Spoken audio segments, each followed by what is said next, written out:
同一天，美国总统拜登还宣布，美国将全方位增援北约部署在欧洲的陆军、海军和空军部队。Today, I'm announcing the United States will enhance our force posture in Europe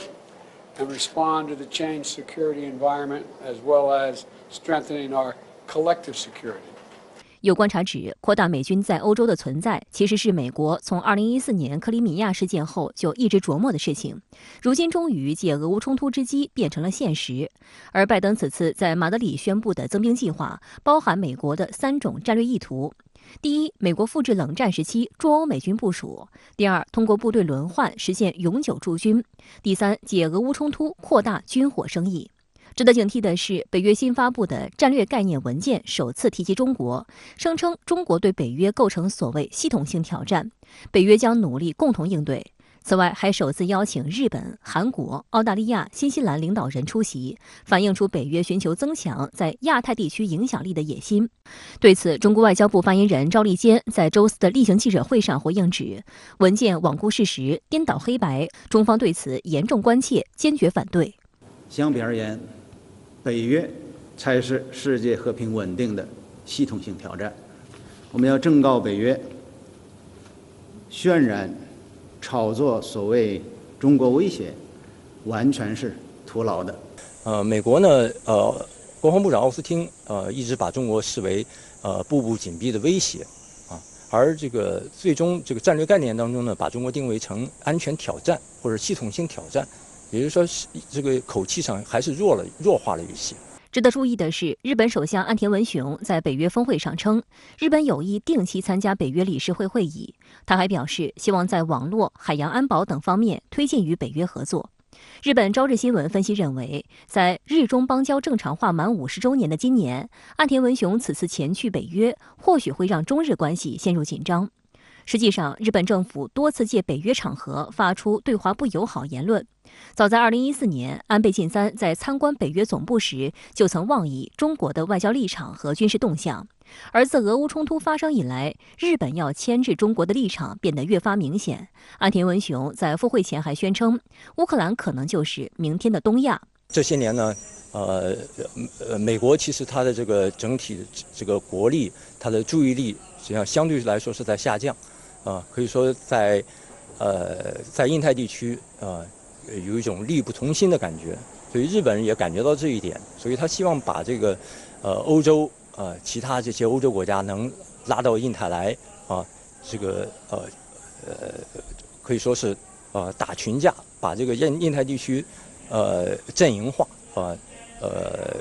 拉帮结伙来对抗中国，所以他现在对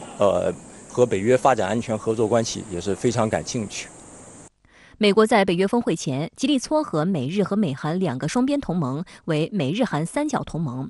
周三，岸田文雄、拜登以及韩国总统尹锡悦举行3边会谈。据韩媒报道，这次会晤仅进行了25分钟，对外宣称3方就合作应对朝鲜核岛达成共识。与韩国媒体此前预测的一样，日韩领导人并未举行双边会谈。岸田文雄和尹锡悦仅于周二在西班牙国王费利佩6世主持的晚宴期间进行了3到4分钟的简短交谈。北约出台新战略文件，首次将中国列为所谓系统性挑战。今天外交部发言人在回应时强调，中方表示严重关切并坚决反对。那您对此有何观察？好的，主持人。那么我们知道，上周在金砖国家工商论坛开幕式发表主旨演讲时中国最高领导人他回应世界是战是和的时代之问，曾经深刻洞察人人都汲取战争的惨痛教训，和平才有希望。乌克兰危机再次给世人敲响了警钟，霸权主义、集团政治、阵营对抗只会导致战争冲突。迷信实力地位，扩张军事联盟，以牺牲别国的安全谋求自身的安全，必然会陷入到安全困境。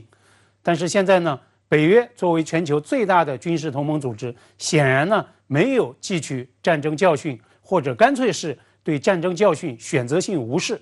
那么针对北约这一份更新版的战略指引，《纽约时报》今天就特别分析，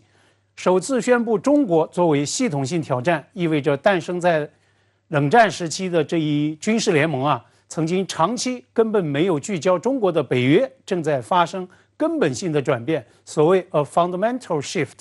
那么这样一个重大转折，它是如何发生的呢？当然是主导北约的全球头号军事大国全力推动的一个结果，也是要因应美方旨在全面强化阵营对抗、搞小圈子同盟体系的所谓印太战略的实施推进。北约已经打出全球化的幌子，鼓噪所谓战略东引。那么以新版战略文件实施作为契机，未来北约来亚太搅局的动作只怕是少不了的。那么这是我们需要高度警惕的。中方对此严重关切、坚决反对的态度是非常明确的。当然呢，就现阶段而言呢，聚焦俄乌冲突、聚焦俄罗斯这一头号战略对手，北约只怕还腾不出手来。但日本首相岸田文雄在首次应邀参加北约峰会时明确表态，希望显著升级与北约的关系。那您对此又有何评论呢？我之前在节目中也曾经评论日本的所谓涉华多动症，那么逢到大型的峰会或者是其他多边国际场合，就会典型性的发作。那么作为日本首相参加北约峰会的第一人，岸田显然是不会放过峰会这样一个表演机会的。那么这次来马德里是首次应邀参会，但是呢，日本首相相当活跃，在北约峰会场外开启了连场的小会，包括美日韩3边会以及日韩新澳4边会等等。那么后者呢，还是日方主动发起，大有反客为主的劲头。我们更应警惕的是，日本接下来会不会以更加多动的一个姿态来配合北约的所谓战略东引？比如一个重要观察窗口就是日本会不会迎合北约在印太方向搞所谓的海上联演？事实上呢，日本海上自卫队和一些个重要的北约国家，尤其是美国的海上联演已然常态化。今天，美国彭博社就此刊发的电稿也特别指出，岸田在马德里的最新表态，意味着日本更趋强硬的安全姿态的最新的动作。我个人认为，日本所谓强硬的安全姿态，可能会加剧亚太区内的阵营对抗